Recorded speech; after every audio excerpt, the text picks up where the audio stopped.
नमस्कार दोस्तों, आज हम आपको 5 मई 2024 सुबह के मुख्य समाचार प्रस्तुत करेंगे। कृपया नीचे कमेंट करें और बताएं कि आप किस क्षेत्र से हिमाचल न्यूज सुन रहे हैं। हिमाचल के विकास, पर्यटन और सामाजिक क्षेत्र की ताज़ा जानकारी के लिए हमारे चैनल को सब्सक्राइब करें और अपडेट के लिए हमें फॉलो करें। समाचार नंबर 1, कसौली में बागियों पर बरसे सीएम सुक्खू। कसौली विधानसभा क्षेत्र के पट्टा बरौरी में एक चुनावी सभा को संबोधित करते हुए मुख्यमंत्री सुखविंदर सिंह सुक्खू ने भाजपा पर जमकर निशाना साधा और कहा कि भाजपा ने हिमाचल प्रदेश में खरीद फरोख्त की राजनीति शुरू कर राज्य की संस्कृति को कलंकित किया है। उन्होंने कहा कि पार्टी से गद्दारी कर 6 कांग्रेस विधायक राजनीतिक मंडी में बिके और अब खरीद फरोख्त की राजनीति पर पूर्ण विराम लगाने की जिम्मेदारी प्रदेश के मतदाताओं की है। अगर खरीद फरोख्त की राजनीति को अभी सबक नहीं सिखाया तो यह आगे भी चलती रहेगी। उन्होंने कहा कि कांग्रेस के पास धन बल नहीं है, बल्कि जनबल ही पार्टी की ताकत है। यह लोकतंत्र को बचाने का चुनाव है और आने वाले चुनाव में प्रदेश के मतदाता भाजपा को एक राज्यसभा सीट चुराने की सजा देकर लोकसभा की 4 सीटें कांग्रेस पार्टी के नाम करेंगे। उन्होंने कहा कि भाजपा वाले वोट खरीदने के लिए पैसा लेकर आएंगे। आप पैसे रख लेना, लेकिन वोट कांग्रेस पार्टी के प्रत्याशी को ही देना। मुख्यमंत्री ने कहा कि दागियों ने जनता के साथ नमक हरामी की है और जन भावनाओं से खिलवाड़ किया है।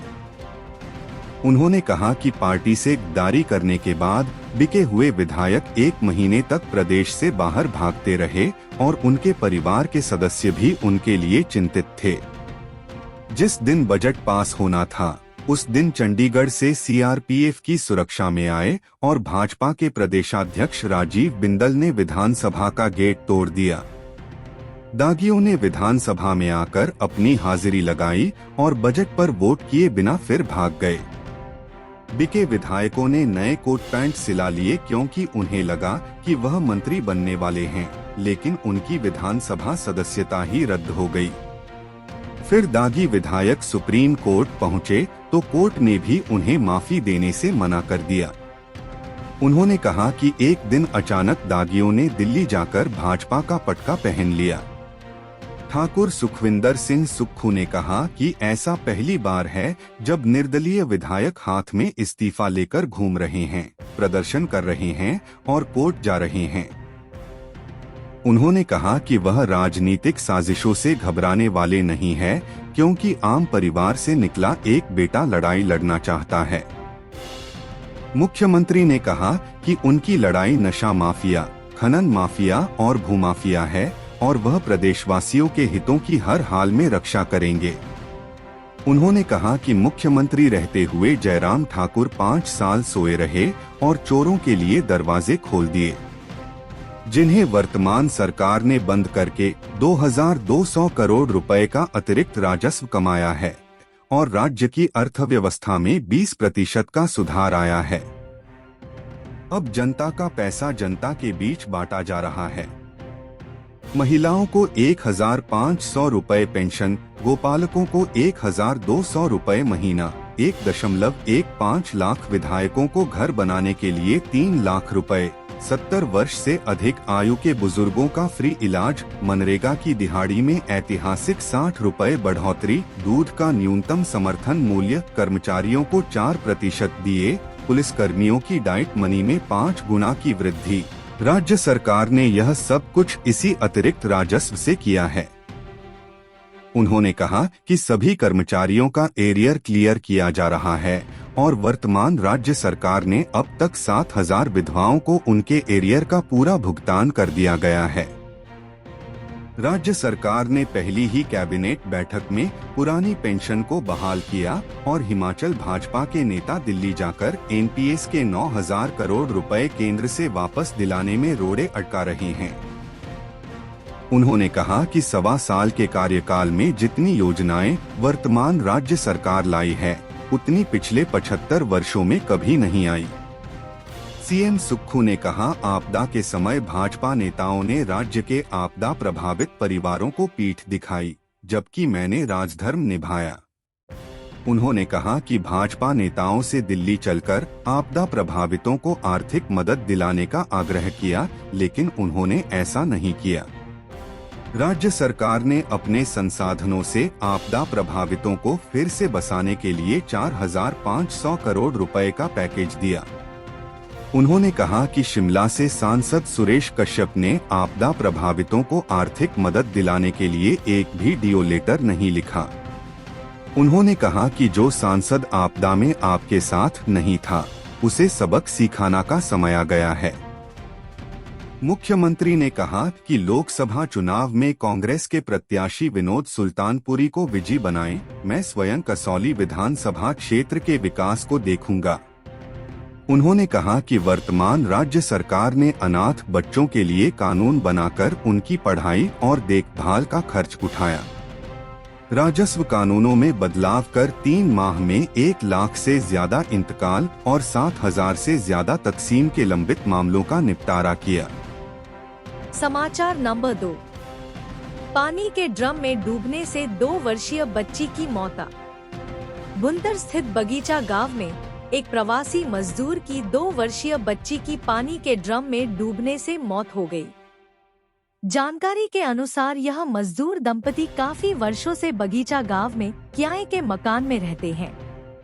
मेहनत मजदूरी कर अपना जीवन निर्वाह कर रहे हैं। शनिवार को बच्ची आंगन में खेल रही थी, जहां पानी का ड्रम भी था। माता पिता अपने काम में व्यस्त थे।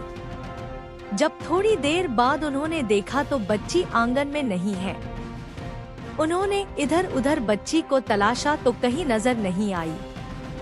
फिर पानी के ड्रम की ओर ध्यान गया तो देखा नन्ही जान उसमें गिरी है। तब परिजनों के होश उड़ गए। पिता ने बच्ची को अनन फानन में तेगुबेहड़ अस्पताल पहुंचाया, जहां डॉक्टरों ने बच्ची को ऑक्सीजन आदि देकर होश में लाने की कोशिश की, लेकिन तब तक बच्ची की धड़कनें जवाब दे चुकी थी। बच्ची के स्वास्थ्य की पूरी जांच के बाद डॉक्टरों ने उसे मृत घोषित कर दिया किया। मृतक बच्ची की पहचान 2 वर्षीय चांदनी पुत्री नेम राम निवासी गेंगट नगला डाक कपसीना तहसील दातागंज जिला बदायूं उत्तर प्रदेश के रूप में हुई है। पुलिस ने पोस्टमार्टम कर शव परिजनों को सौंप दिया है। साथ ही मृतक के माता पिता के बयान दर्ज कर जांच शुरू कर दी है। समाचार नंबर 3। नगरोटा सूरिया में किराने की दुकान जलकर राख। नगरोटा सूरिया में शनिवार रात को बस स्टैंड के समीप एक किराने की दुकान में आग लगने का मामला सामने आया है। आग लगने की इस घटना में दुकान मालिक को लाखों रुपए का नुकसान हुआ है।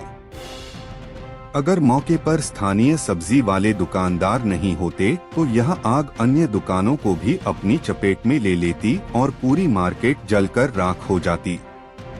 जैसे ही इन युवाओं ने दुकान के अंदर से धुआं निकलते देखा तो उन्होंने शोर मचाया। अन की आवाज सुनकर और भी लोग वहां आ पहुंचे और तुरंत दुकान के शटर को तोड़कर आग पर काबू पाने का प्रयास किया। जब तक लोगों ने इस आग पर काबू पाया तब तक दुकान के अंदर रखा लाखों का सामान जलकर राख हो गया था। हैरानी की बात यह है कि जिस समय रात को यह घटना पेश आई उस समय बिजली की सप्लाई को बंद करने के लिए कोई भी विद्युत कर्मचारी नहीं था। जब लोगों ने इस बारे में स्थानीय विद्युत विभाग के जेई से बात की गई तो उन्होंने जवाब दिया कि आप खुद ही बिजली काट दो। इसके बाद लोगों ने स्थानीय विधायक एवं मंत्री चंद्र कुमार को फोन किया। मंत्री ने तुरंत विद्युत विभाग के एसआई को फोन कर घटना के बारे में अवगत करवाया। इसके बाद विभाग के कर्मचारियों ने बिजली की सप्लाई बंद की। समाचार नंबर 4। प्रदेश में 8 मई तक मौसम साफ। हिमाचल प्रदेश में चटक धूप खिलने से पारा चढ़ने लगा है। शनिवार को धौलाकुआं में अधिकतम तापमान 39.8 डिग्री सेल्सियस दर्ज किया है। मौसम विज्ञान केंद्र शिमला के शनिवार को प्रदेश के कई स्थानों पर बारिश का पूर्वानुमान फेल साबित हुआ है। शिमला सहित अन्य भागों में दिन भर धूप खिली रही। विभाग के अनुसार 8 मई तक मैदानी व मध्य पर्वतीय भागों में मौसम साफ रहने के आसार हैं। उच्च पर्वतीय कुछ स्थानों पर मौसम खराब बना रह सकता है। 9 व 10 मई को प्रदेश के मैदानी, मध्य व उच्च पर्वतीय स्थानों पर बारिश की संभावना है। समाचार नंबर 5। प्रदेश में सब्जी उत्पादन बढ़ाने को 44 सिफारिशें रिकॉर्ड। प्रदेश में सब्जी उत्पादन बढ़ाने के लिए रिकॉर्ड 44 सिफारिशें की गई हैं। यह सिफारिशें कृषि विश्वविद्यालय में सब्जी फसलों पर राज्य स्तरीय कार्यशाला के दौरान की गईं। कृषि विवि के कुलपति डाडी के वत्स ने भिंडी, शिमला मिर्च, पैप्रिका मिर्च, लाल शिमला मिर्च, टमाटर, फूलगोभी और मटर की नई किस्मों के विकास और सिफारिश के लिए वैज्ञानिकों की सराहना की। उन्होंने कहा कि प्रमुख सब्जी फसलों में रोग और कीट प्रबंधन पर नई सिफारिशें सब्जी उत्पादकों को उत्पादन बढ़ाने और उनकी आय बढ़ाने में सक्षम बनाएंगी। उन्होंने बताया कि हाइड्रोपोनिक्स में लेट्यूस की खेती अधिक लाभदायक साबित हुई है। 44 सिफारिशों में से 23 सिफारिशें मेजबान विश्वविद्यालय और 21 सिफारिशें डा यशवंत सिंह परमार बागबानी एवं वानिकी विवि नौनी, सोलन के वैज्ञानिकों द्वारा की गई हैं। डा वत्स ने कहा कि प्राकृतिक खेती की स्थिति में सब्जियों की खेती की नई सिफारिश से राज्य में प्राकृतिक खेती को बढ़ावा मिलेगा। कुलपति ने कहा कि दोनों कृषि विश्वविद्यालयों के सब्जी विभागों के वैज्ञानिक नई किस्मों और प्रौद्योगिकियों के विकास के लिए पूर्ण सामंजस्य के साथ काम कर रहे हैं। उन्होंने राज्य के कृषि विभाग के अधिकारियों से कृषि आय बढ़ाने के लिए किसानों के खेतों में जल्द से जल्द ऐसी नई प्रौद्योगिकियों को स्थानांतरित करने में मदद करने का आह्वान किया। राज्य कृषि विभाग के संयुक्त कृषि निदेशक डा पवन कुमार शर्मा ने खुलासा किया कि बेमौसमी सब्जियां राज्य की जीडीपी में महत्वपूर्ण योगदान दे रही हैं। उन्होंने वैज्ञानिक समुदाय से सब्जी उत्पादन में नई चुनौतियों का समाधान करने का आग्रह किया। प्रदेश के दोनों कृषि विश्वविद्यालयों द्वारा संयुक्त रूप से आयोजित कार्यशाला में अनुसंधान के सह निदेशक डा ए.के. पांडा, मेजबान विश्वविद्यालय के प्रमुख और नौनी विवि के लगभग 100 वैज्ञानिकों और राज्य कृषि विभाग के अधिकारियों ने भाग लिया। डा यशवंत सिंह परमार बागबानी एवं वानिकी विवि के प्रसार शिक्षा निदेशक डा इंद्रदेव तथा अनुसंधान निदेशक डा संजीव कुमार चौहान, कुछ अन्य वैज्ञानिकों और अधिकारियों ने ऑनलाइन मोड में कार्यशाला में भाग लिया। समाचार नंबर 6। लोन से परेशान भाइयों ने मांगी आत्मदाह की अनुमति। ऊना थाना क्षेत्र के तहत एक कस्बे के 2 सगे भाइयों ने ऋण से परेशान होकर आत्मदाह की अनुमति मांगी है। दोनों पीड़ित भाइयों ने एसपी ऊना को मांग पत्र सौंपा है। पुलिस प्रशासन को दी शिकायत में दोनों भाइयों ने बताया कि उन्होंने 2 युवकों के पास अपनी पत्नियों के गहने गिरवी रख 1.5 लाख रुपए का लोन 10% ब्याज के तौर पर लिया था। हर महीने 15,000 रुपए किश्त देना तय हुआ था। पीड़ितों ने बताया कि काम धंधा ठप होने के कारण वह ब्याज नहीं दे पाए, जिसकी रकम 3 लाख रुपए 1 साल में बना दी गई। अब उक्त लोग उनके घर पर लोगों को भेजकर धमकियां दे रहे हैं। यही नहीं, उन्होंने ब्याज की रकम को पूरा करने के लिए महतपुर स्थित एक इलेक्ट्रॉनिक की दुकान से 50,000 रुपए का एक एयर कंडीशनर व अन्य सामान लेकर दिया गया। पीड़ितों ने बताया कि उन्होंने 1.5 लाख रुपए लोन लिया था, जिसके बदले वह अब तक करीब 9 लाख रुपए अदा कर चुके हैं। इसके बावजूद उक्त लोग इनसे और पैसों की डिमांड कर रहे हैं और धमकियां दे रहे हैं। दोनों पीड़ितों ने कहा कि वे बहुत ही ज्यादा परेशान हो चुके हैं। एक पीड़ित ने कहा कि उसकी पत्नी बीमार है, जिसके इलाज तक के लिए पैसे उनके पास नहीं हैं। पीड़ितों ने कहा कि वे रेहड़ी लगाते थे, जो कि इनके डर से बंद कर दी है। पीड़ितों ने कहा कि इनके साथ कई बार मारपीट की गई है। इन्हें इनसे जान का खतरा है। उधर एसपी राकेश सिंह ने बताया कि पुलिस ने शिकायत के आधार पर कार्रवाई शुरू कर दी है।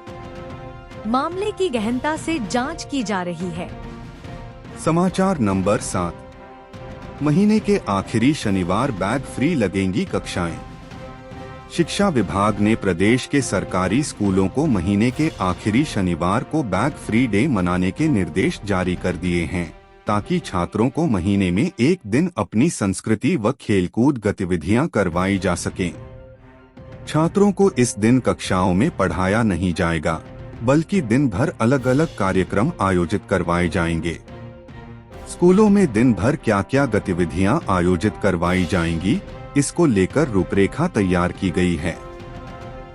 उसके मुताबिक ही स्कूलों में दिन भर कार्यक्रम आयोजित किए जाएंगे। ऐसे में छात्रों को भी अपने भारी भरकम बैग से एक दिन निजात मिलेगी। स्कूलों में सुबह 9 बजे से लेकर 10 बजे तक प्रार्थना सभा और सामूहिक शारीरिक व्यायाम व योग आदि क्रियाएं करवाई जा सकती हैं, जबकि सुबह 10:15 बजे से लेकर 12:20 बजे तक स्कूल में छात्रों की प्रतियोगिताएं करवाई जा सकती है।